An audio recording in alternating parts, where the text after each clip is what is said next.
Le Moyen-Âge était une époque turbulente. La guerre constante et les maladies signifiaient que des millions de personnes mouraient partout dans le monde. Certaines des façons dont la mort les a frappés peuvent encore être reconnues aujourd'hui. Certaines sont un peu plus imaginatives. Cette vidéo va nous donner un aperçu de la vie quotidienne des médiévaux, de leurs attitudes et des conditions dans lesquelles ils vivaient et finalement mouraient. Bienvenue à la folie médiévale.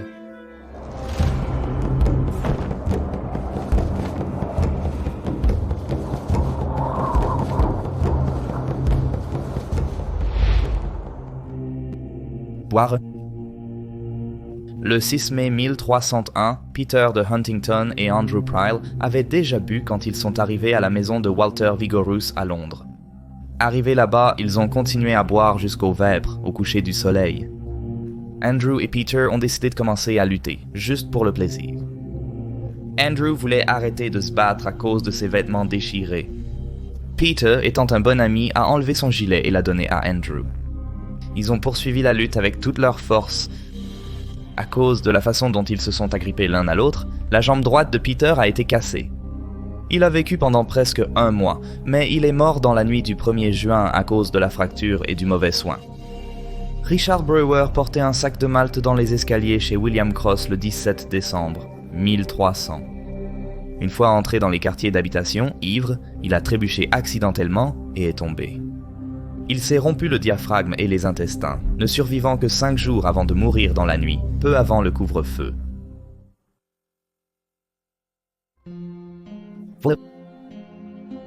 Le pape Adrien IV était le seul Anglais à avoir jamais été fait pape. Né Nicholas Breakspere à Hertfordshire en Angleterre, il a étudié le droit à Arles et a gravi les échelons de l'Église jusqu'à son élection comme pape en 1154. Il a été couronné à la basilique Saint-Pierre à Rome. Son pontificat a été difficile, et il a passé beaucoup de temps à essayer de maintenir son autorité papale contre William le roi normand de Sicile et Frédéric Barberousse, l'empereur romain saint. À l'automne, 1159, Adrian était gravement malade de la tonsillite, autrefois appelée Kinsey. Il était à Arniani en Italie, une résidence préférée du pape. Sous la chaleur, Adrian et ses compagnons sont partis chercher une fontaine à boire spécifique pour se rafraîchir. Une fois sur place, Adrian a bu profondément à la fontaine. Selon le récit, une mouche est entrée dans sa bouche et est restée coincée au fond de sa gorge. Le pape Adrien a commencé à s'étouffer et est donc mort en avalant une mouche.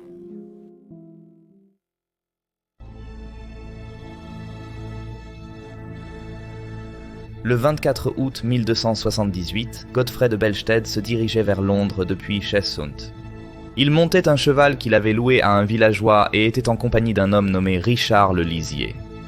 Sur la route, ils ont croisé 3 hommes menant 3 charrettes hors de la ville. L'un des hommes a commencé à insulter verbalement Godfrey, l'accusant de monter le cheval trop vite, et une dispute animée a commencé avec Godfrey et Richard d'un côté et les 3 charretiers de l'autre.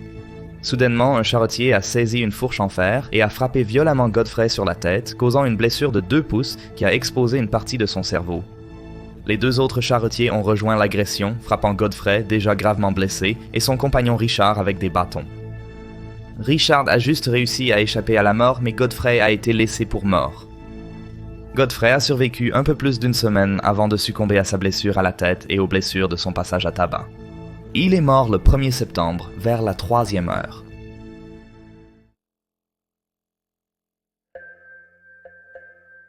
En 1394, à Sherborne dans le Warwickshire, le cochon de William Waller a mordu Robert Baron au coude gauche, ce qui l'a fait mourir immédiatement.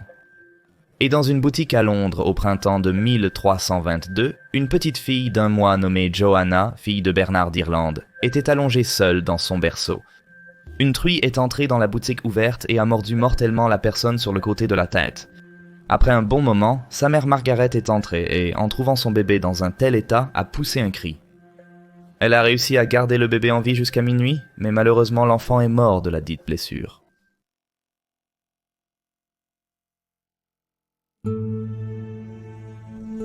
Mon chat. Martin d'Aragon, surnommé le Rieur, était roi d'Aragon et de Valence, des îles de Corse et de Sardaigne et comte de Barcelone à partir de 1396. Il est devenu roi de Sicile en 1409. Il devait être un type correct, car il était également connu sous le surnom de Martin l'Humain. Son règne a cependant été turbulent, accédant d'abord au trône parce que son frère Jean Ier est mort sans héritier. Martin résolvait des problèmes avec des nobles siciliens rebelles quand il fut appelé au trône d'Aragon. Son retard à revenir signifiait qu'il y avait des défis de 2 de ses nièces et de leurs partisans à son autorité. Cependant, Martin a repoussé les invasions familiales et a connu un règne plutôt prospère.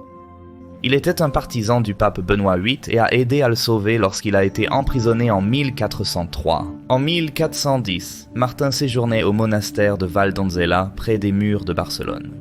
Pour le souper, il avait mangé une oie entière. Martin était connu pour son obésité sévère, causée par une habitude récurrente. Il s'est retiré au lit avec une mauvaise indigestion et a demandé à Bora, son bouffon, de venir le réconforter. C'est à ce moment-là que Martin serait mort de rire. Et quelle était la blague qui a provoqué tant de gaieté? Eh bien, en arrivant à la chambre du roi, Martin a demandé à Bora où il était allé, ce à quoi Bora a répondu, je cite, « Dans le vignoble voisin, où j'ai vu un jeune cerf suspendu par la queue à un arbre, comme si quelqu'un l'avait ainsi puni pour avoir volé des figues. » Apparemment, suspendre les cerfs par la queue en guise de pénalité pour le vol de figues était hilarant au XVe siècle en Espagne, qui l'aurait cru? Parmi toutes les manières horribles de mourir au Moyen-Âge, partir en riant n'était pas une mauvaise fin. Faire semblant. En 1318, William Melton, archevêque de York, a écrit une lettre au doyen de Beverley. Dans celle-ci, il avertit le doyen qu'une nonne du nom de Joanne de Leeds de la maison de Saint-Clément par York avait disparu et se trouvait quelque part à Beverley, vivant avec un homme. Melton a informé le doyen que Joanne avait, je cite, « impudemment jeté de côté la propriété de la religion et la modestie de son sexe ».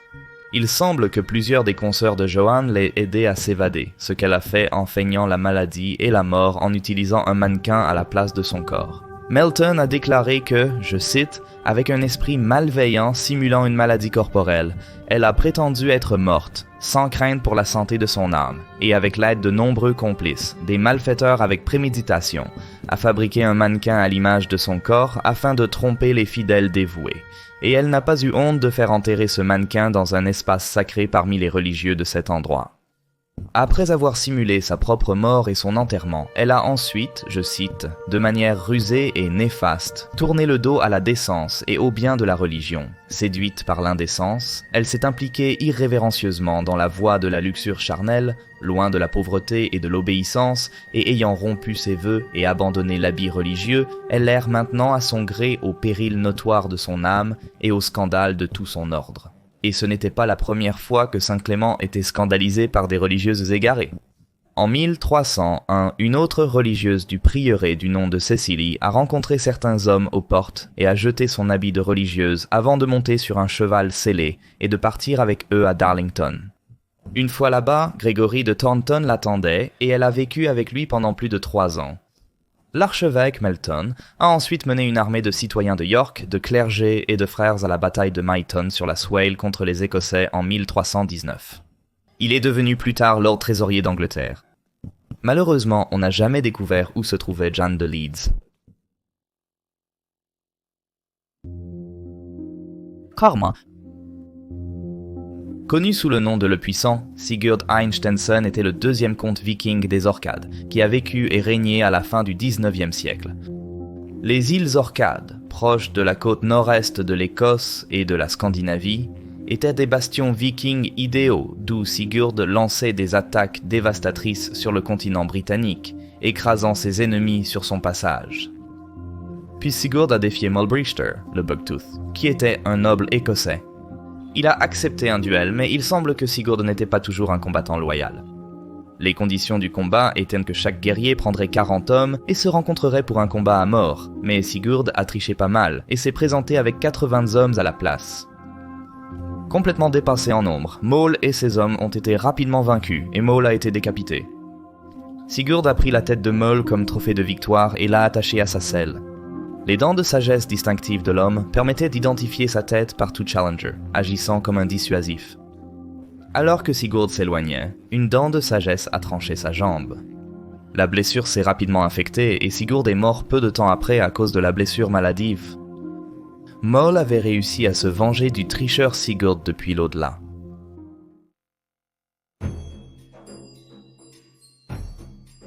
Une couronne pour un roi. On pensait que Georg Dozer était un noble de Transylvanie. Il était né en 1470 à Dalnik, Roumanie. En 1514, le chancelier hongrois a reçu une bulle papale du pape Léon X, qui autorisait une croisade contre les Ottomans. Le chancelier a choisi Dozer pour organiser et diriger la croisade. En quelques semaines, Dozer avait rassemblé une armée des rangs les plus bas de la société médiévale, y compris des clercs et des paysans, levant une armée de 40 000 hommes pour combattre les envahisseurs turcs. Cependant, les nobles locaux ont refusé de soutenir la cause et ont exigé que les paysans retournent aux champs, alors une rébellion a commencé.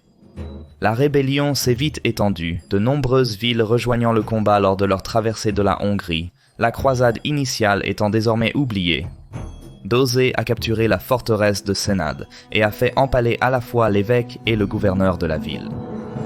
L'armée amateur a été rencontrée par une force hongroise de 20 000 hommes, mieux formée et mieux équipée à seulement 25 miles de la capitale, et les forces rebelles ont été décimées. Dózsa a été capturé. Sa punition était de s'asseoir sur un trône de fer rougeoyant, de porter une couronne de fer fumante, et de tenir un sceptre enflammé dans une tentative de couronnement dérisoire pour ridiculiser son ambition de devenir roi. Alors qu'il subissait ce supplice, 9 de ses camarades lui furent présentés. L'un d'eux était son jeune frère, qui a été coupé en 3 morceaux pendant que Dózsa regardait. Ensuite, des pinces rougies à blanc ont été enfoncées dans la peau de Dózsa, et les 8 rebelles restants, qui avaient été affamés auparavant, ont été forcés de mordre et d'avaler la chair des blessures. Ceux qui ont refusé ont aussi été tués. Sans surprise, Dózsa est mort de cette épreuve. Merci d'avoir regardé cet épisode de Folie Médiévale. J'espère que vous l'avez apprécié et n'hésitez pas à vous abonner si vous aimez le contenu car nous publions des vidéos chaque semaine. A plus tard, à votre santé.